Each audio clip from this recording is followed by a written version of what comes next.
Assalamualaikum warahmatullahi wabarakatuh.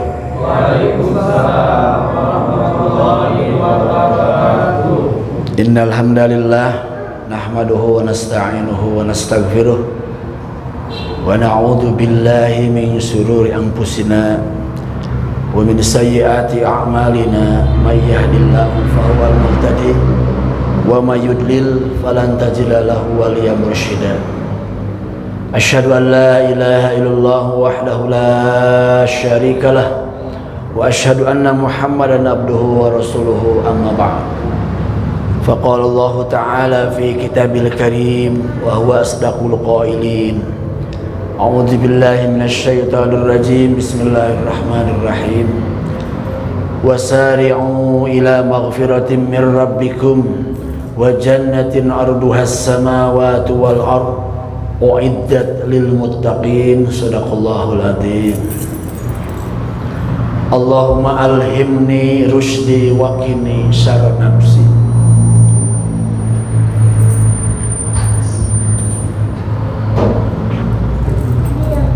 Ikhwatul iman jamaah Masjid Baitul Mukminin RW 06 Desa Cikole yang saya banggakan, alhamdulillah dalam hal ini juga hadir umaro kita, Bapak Ketua RW, Bapak RT ya. Bagusnya seluruh RT hadir ya, seluruh masyarakat hadir. Tetapi hadir di masjid itu sebetulnya iman. Yang akan menentukan langkah kita itu iman ya.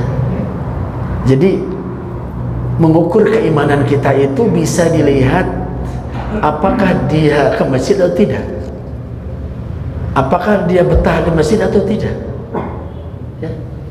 Jadi memang tidak mudah. Jadi dia berangkat ke masjid diberangkatkan oleh Allah. Dia berangkat sholat berjamaah subuh, dia berangkatkan oleh Allah, dan itu sebetulnya kekuatan Allah. Kenapa? Karena Allah telah tanamkan iman di dalam hati kita. Jadi iman inilah yang akan menentukan ibadah kita. Makanya seruan untuk beribadah itu banyak sekali dalam Al-Quran. Ya ayyuhal a'udzubillahi minasyaitonir rajim. Ya ayyuhalladzina amanu kutiba alaikumussyam. Itu yang namanya siam, itu puasa itu berat, Pak. Tetapi Allah seru kepada orang beriman, mudah dan ringan bagi orang beriman. Jadi Bapak-bapak, alhamdulillah hari ini, malam ini Allah karuniakan iman kepada kita. Mudah-mudahan iman yang ada di sini menjadi modal utama untuk meraih hidayah Allah Subhanahu wa taala. Amin ya Allah ya rabbal alamin. Itu yang pertama. Yang kedua, saya sampaikan apresiasi yang setinggi-tingginya kepada DKM Baitul Mukminin RW 6 atas nama pengurus Majelis Ulama. Sebetulnya bukan hanya desa saja, Majelis Ulama kecamatan, kabupaten sampai pusat itu bangga kalau masjid ini makmur padanya. Jadi makmur ini sebetulnya target bagaimana Majelis Ulama itu bisa membina masjid-masjid menjadi makmur. Jadi kita pakainya spirit At-Taubah ayat 18. Jadi Pak Iin tidak mudah orang betah di masjid ini. Iman. A'udzubillahi minasyaitonir rajim. Bismillahirrahmanirrahim. Innama ya'muru masajidallahi man amana billahi wal yawmil akhiri wa aqamas sholata wa ataz zakata wa lam yakhsha illallah fa asa ulaika ayyakunu minal muhtadin. Ini ayat sering saya sampaikan, tapi malam ini izinkan kita kuatkan lagi ya. Jadi bahwasanya hanya saja orang yang iman kepada Allah, mengimani hari akhir, dia yakin saya akan mati. Yaumul akhir mati dulu, Pak. Jangan dulu kiamat, masih agak ada jeda dulu. Ya, hanya orang beriman kepada Allah, wabil yaumil akhiri, kepada hari akhir, dia yakin akan mati. Kemudian wa aqamas sholata, dia ingin untuk mengerjakan sholat, menegakkan sholat, wa ataz zakata, dan senantiasa menunaikan zakat. Nah, jadi apa? Iman ke Allah, iman kepada hari akhir, dia senantiasa menegakkan sholat dengan penuh kehusuan, kemudian dia selalu menunaikan zakat. Kemudian ciri yang kelima, walam yakhsha, dia tidak ada rasa takut kecuali takut kepada Allah. Dan orang yang takut itu hanyalah orang-orang berilmu. Ayat yang lain mengatakan, innama yakhsyallaha min ibadihil ulama. Hanya orang-orang yang berilmu lah, ulama sajalah yang akan ada rasa takut kepada Allah. Kemudian disebutkan pada ayat selanjutnya, asa ulaika ayyakunu minal muhtadin. Maka orang-orang seperti ini pasti mendapatkan hidayah, Pak RT. Di dalam Al-Quran itu kata asa, ada juga kata la'allakum. Berkaitan dengan saum, Allah hanya menyampaikan la'allakum tattaqun. Mudah-mudahan kamu dengan saum Ramadan menjadi orang yang takwa. Ada sebagian ulama membedakan, kalau la'alla itu masih ada kemungkinan tidak pada saum 1 bulan tetap saja dosa, berarti tidak takwa. Tetapi kalimat di At-Taubah ayat 18 ini pakai asa. Di dalam tafsir Al-Baghawi katakan, kalau ada kata-kata asa itu pasti dia mendapatkan hidayah. Jadi luar biasa, Pak. Jadi hidayah itu mahal. Jangankan Pak Mui, Pak Dana, Pak RW nggak bisa. Sepangkat kita tidak bisa, sepangkat Rasulullah Shallallahu Alaihi Wasallam tidak mampu berikan hidayah. Ketika kasus Abu Thalib, menjelang beliau meninggal, Rasulullah ada sayang. Kenapa? Karena pamannya sendiri dialah menjadi backing dalam dakwah, membela atas serangan intimidasi orang-orang Quraisy saat itu. Ketika Abu Thalib masih ada, maka Rasulullah terlindungi. Maka di saat beliau akan meninggalkan dunia itu, akan meninggal, mam, syahadat paman, syahadat sayang. Godeng, Pak. Enggak. Muhammad, enggak Muhammad. Terus masa, terus syahadat, enggak bisa. Turunlah ayat. Allah menegur, innaka la tahdi man ahbabta. Sesungguhnya engkau Muhammad tidak bisa memberikan hidayah, memberikan petunjuk kepada orang yang kau cintai. Pak RW pun tidak bisa ke cucu, ke anak yang dicintai. Kamu harus berangkat. Enggak. Ada kasus kemarin tadi, ada anak yang memang dikhawatirkan. Orang tuanya sampai dia jangan-jangan tidak betah di pesantren. Ternyata Pak, orangnya memang penuh perhatian karena memang ada sedikit yang ya dikhawatirkan lah. Sudah masuk ke pesantren, alhamdulillah Pak Ustadz, berapa hari saja sudah berhasil. Nah itulah hidayah. Gitu. Ya. Kemarin tuh anak Pak Wawan dulu. Aduh Pak Haji, riweuh ya budak kudu kumaha. Sudah masih banyak jalan. Ya, akhirnya saya didik di SMA, alhamdulillah. Sekarang bisa di Jepang ya. Siapa tuh? Anak Pak Wawan yang di Jepang itu. Andi bisa di Jepang ya? Udah pulang? Tapi luar biasa, alhamdulillah, perubahan yang drastis. Itu artinya hidayah nggak bisa sama orang tua, ya. Jadi bapak-bapak dimakumullah, ini spirit saja. Jadi hidayah itu di masjid ini ada pintu-pintu hidayah. Maka kata Allah kepada Rasulullah, walakinnallaha yahdi may yasha. Walakinnallaha yahdi may yasha. Allah akan memberikan hidayah, tuntunan kepada yang dikehendaki. Jadi hidayah itu pilihan Allah. Pilihan Allah, Pak. Ya. Umar bin Khattab itu padahal orangnya, ya Allah, Pak, yang namanya Umar bin Khattab semua takut. Karek ngadangu gejeli-gejeli selalu lompatan. Wah, Umar lari. Umar bin Khattab. Tapi apa yang terjadi? Karena Umar bin Khattab sudah Allah pilih, kalaupun sebelumnya dia musyrik, kafir, bahkan hendak membunuh Nabi, apa yang terjadi? Allah berikan hidayah. Saat itu beliau mendengarkan surat Toha yang dibacakan oleh adiknya. Masya Allah, itulah hidayah. Mungkin preman di jalan mendadak masuk ke masjid. Makanya bapak-bapak, kita jangan menganggap enteng ke orang-orang, ya. Hidayah.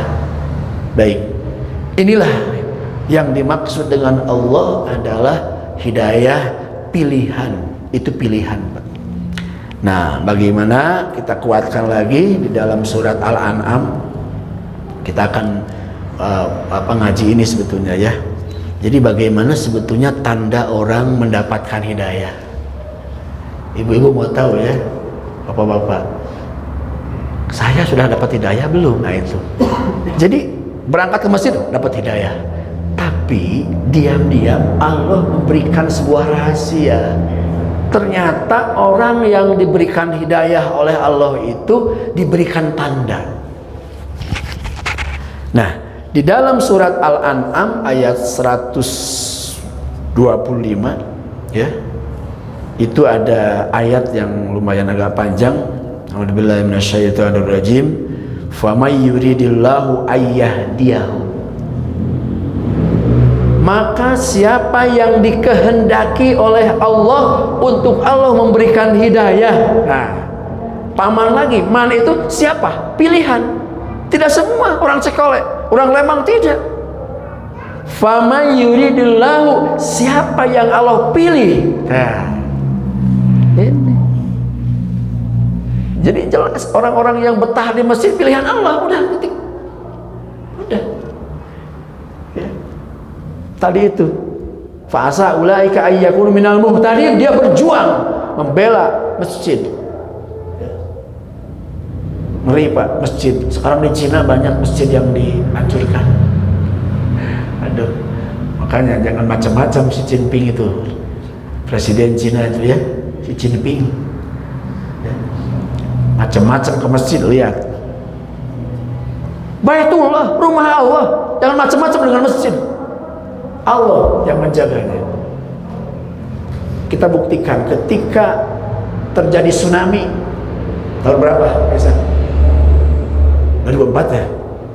Pak SBY baru jadi presiden, itu ujian pertama Pak SBY dalam curhat dalam bukunya. Ya, semua hancur. Hanya Masjid Al-Fatah yang tetap tegak. Itu. Kemudian beberapa kejadian yang kemarin itu di daerah mana tuh, semuanya amblas, hanya masjid yang tetap tegak. Jangan macam-macam dengan masjid. Ya. Mau mengganggu, mau menghobohkan, kita membela masjid, membela Allah. Itu yang paling penting, ya, kita jaga. Makanya alhamdulillah DKM silahkan berjuang untuk dakwah apapun tantangan, ya. Sekarang pakai media, sekarang dakwah itu bisa dakwah masuk ke dapur, bisa masuk ke kampung mana saja, pakai media ini, nggak apa-apa, bagus. Di kebun masuk, ya. Akhirnya karena melalui YouTube akhirnya kudu ngaji, nggak channel YouTube, kan itu masalahnya.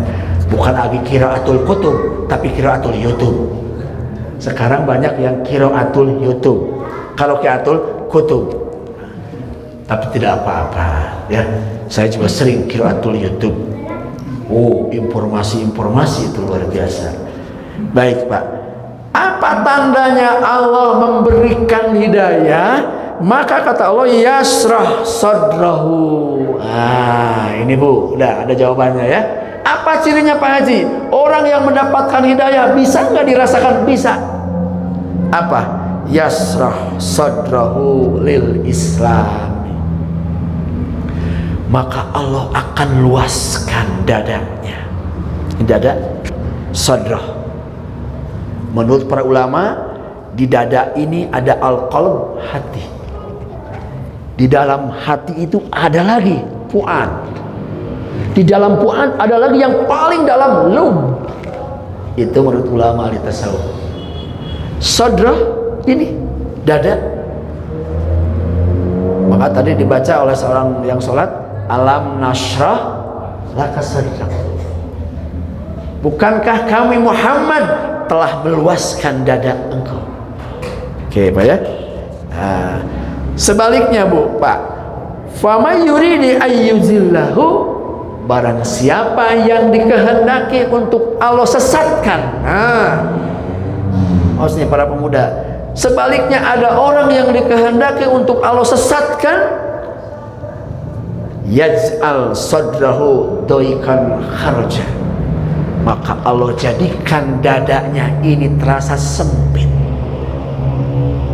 Pak, satu ketika kita terasa sempit, musibah datang, bang, mobil hilang, tidak beriman, lagi disesatkan oleh Allah.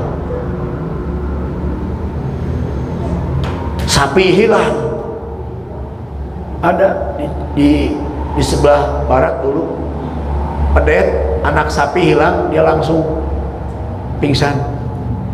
Pada anak sapi, apalagi kalau ibu sapi.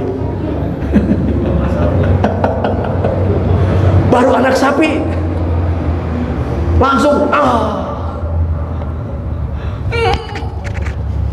sapi. Pas bangun sapi ada, bukan istighfar, Allahu Akbar. Pak, ketika kita terasa ada disesatkan, disempitkan dada ini, ingat Bu, kata Allah, dia lagi disesatkan oleh Allah. Ngeceknya apa? Iman dan tidak, dapat hidayah yang tidak, ketika dapat musibah. Makanya iman ini Pak diukur dengan musibah. Sakit, lain seminggu, 3 bulan. Ada yang 3 tahun. Tuh, kakak saya 12 tahun sampai hari ini. Tapi saya selalu hibur, selalu tersenyum. Yang paling penting makannya bagus. Kalau ada yang sakit, kurang makan, tere maut. Gitu aja. Lamun daharna hade kene, insya Allah panjang umur kene. Sakit tuh, susah makan. Tere cager. Kata dokter katanya, kalau sakit dia masih bagus makannya, insya Allah panjang umur. Cager deh. Kemarin Pak Sutia, jelek-jelek deh, makannya bagus. Alhamdulillah. Sekarang menantunya yang hampir-hampir ya. Tuh, baik. Nah, itu Pak. Ka'annama yas'adu fis sama, seperti dia mau naik ke atas langit Pak. Terasa sesak. Sampai dijelaskan Pak Iin, orang yang sedang disesatkan oleh Allah terasa sesak di dada, seperti orang akan naik ke langit, pasti dia akan terasa sesak. Masya Allah. Kalau kemarin sesak itu apa? Yang kena COVID. Sudah innalillahi. Di isoma 2 poe, innalillahi. Masya Allah. Kemudian bagaimana yang dimaksud adalah faman yuridillahu ayyahdiyahu yasrah sadrahu lil Islam, yaitu yuktahu qalbahu, Allah membukakan hatinya, dibuka.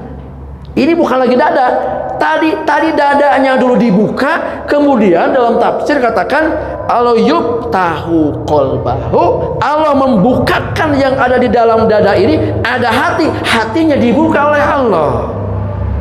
Wa yanuruhu, kemudian setelah dibuka hatinya oleh Allah, kemudian Allah memberikan cahaya. Masya Allah. Wa yanuruhu hatta, sehingga yakbalal Islam, dia bisa menerima Islam, dia bisa menerima perintah Allah, begitu berat pun dia menerima. Kenapa? Karena telah diberikan cahaya oleh Allah. Contohnya siapa? Umar bin Khattab itu saat itulah dibuka hatinya oleh Allah dan Allah berikan cahaya, maka saat itu pula asyhadu an la ilaha illallah wa asyhadu anna muhammadar rasulullah wa asyhadu annaka muhammad rasulullah. Itu contohnya. Ya. Walamma nuzilat hadhil ayat, ketika ayat ini diturunkan Bapak-bapak, su'ila Rasulullah SAW, maka Rasulullah SAW saat itu ditanya apa? An syarhid sadri, tentang luasnya dada ini. Jadi sekali lagi, ketika turun ayat ini, sahabat ada yang bertanya, ya Rasulullah, apa yang dimaksud oleh Allah yasrah sadrahul? Apa syarhus sadri? Allah meluaskan dada ini ya Rasulullah. Kata Rasulullah, yukdabuhullahu fi qalbil mu'min, maka Allah menyimpan nur cahaya ini Allah simpan. Yukdabu itu begini, plak, bukan lagi ditiupkan, langsung disimpan oleh Allah, masuk ke dalam hati cahaya Allah. Pak Haji, nggak ada cahaya mana? Bukan cahaya seperti baterai, bukan, nggak ada di sini gini. Tapi Allah hakikatnya menyimpan cahaya. Bayan sarahu lahu wa yanfasahu infasaha insaraha, maka dadanya saat itu luas. Kemudian fahal zalika amaratun ya Rasulullah, apakah ada cirinya ya Rasulullah? Dalam kalimat yang lain, idza dakhalan nurul qalba infasaha insaraha, kata Nabi, apabila cahaya ini masuk ke dalam hati seorang yang beriman, maka infasaha insaraha, luas dada ini. Makanya nanti bapak-bapak tinggal ngetes di rumah, luas tidak? Mau dapat uang terjadi, nah, sesat berarti. Gitu aja. Hidayah sesat, gampang, cabak dada, pegang dada. Baik. Fahal lidzalika amaratu ya Rasulullah, apakah ada cirinya? Naam, ada 3 ciri orang yang mendapatkan hidayah.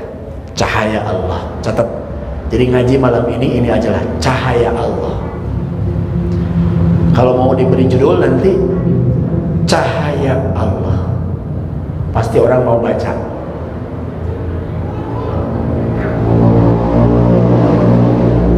Yang pertama kata Nabi, al-inabatu ila daril khulud. Al-inabatu ila daril khulud, dia ditarik ila daril khulud, kepada kampung keabadian. Sekali lagi, ciri yang pertama kata Nabi, al-inabatu ila daril khulud, dia ditarik jiwanya kepada kampung keabadian. Apa khulud? Akhirat. Apa maksudnya? Mati? Bukan, karena dia masih hidup. Ditarik kepada kampung keabadian itu, orientasi hidupnya sudah akhirat. Apapun kekayaan, apapun prestasi, apapun jabatan, apapun amanah yang dia dapatkan dari Allah, ini semua akhirat, akhirat, akhirat. Saya berpikir tentang akhirat. Saya barusan ngaji di Cibeduk di RW 13. Ibu, tanah yang 4 hektar yang di gunung belum tentu yang menyelamatkan ibu masuk ke surga Allah, menyelamatkan ibu di alam kubur, menyelamatkan ibu di dalam penghisaban. Tetapi rezeki yang telah diinfakkan, dipakai membangun masjid, diberikan patri yatim piatu, itu yang akan menyelamatkan. Itu artinya apapun dia yang dilakukan, apapun yang dia miliki, semuanya akhirat.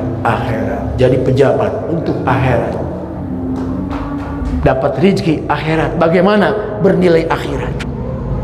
Jadi ketua DKM, pengurus DKM, bagaimana bernilai akhirat? Itu yang disebut al-inabatu ila daril khulud. Kemudian yang kedua, watajafi an daril gurur. Yang kedua cirinya, dia ditarik, dijauhkan dari kampung yang penuh penipuan. Artinya hidupnya tidak tertipu dengan dunia ini. Semua perhiasan dunia, kekayaan ini sementara. Wa mal hayatud dunya illa mataul gurur. Tuh, dunia ini ibu menipu, suami menipu, istri menipu, anak menipu, mobil yang bagus menipu, semua menipu. Wa mal hayatud dunya illa mataul gurur. Kullu nafsin kan, kullu nafsin za'iqatul maut wa innama tuwaffawna ujurakum yaumal qiyamati faman zuhziha 'anil nar wa udkhilal jannah faqad faz. Ketika menerangkan tentang kematian, tanggung sedikit lagi ya. Tetapi hakikat dunia adalah perhiasan yang menipu. Dan yang ketiga, wal isti'dadul lil mauti qabla nuzulil maut. Ciri orang mendapatkan cahaya adalah dia senantiasa mempersiapkan diri untuk kematian. 3 saja orang dapat cahaya, dia akan selalu orientasi kepada akhirat semuanya, dan dia tidak tertipu oleh dunia dengan segala perhiasannya. Jangan tertipu, karena dunia adalah menipu. Yang ketiga, akan mempersiapkan diri kematian sebelum datang kematian. Kenapa? Kematian datangnya secara mendadak, Pak Haji. Kalau kematian nanti Pak Haji sebulan lagi, pasti sibuk, tidak akan keluar, tidak akan di warung, pasti di masjid, pasti. Pak RW akan mati 2 minggu lagi, pasti di masjid. Tetapi kematian datangnya tiba-tiba, maka orang yang dapat cahaya, dia mempersiapkan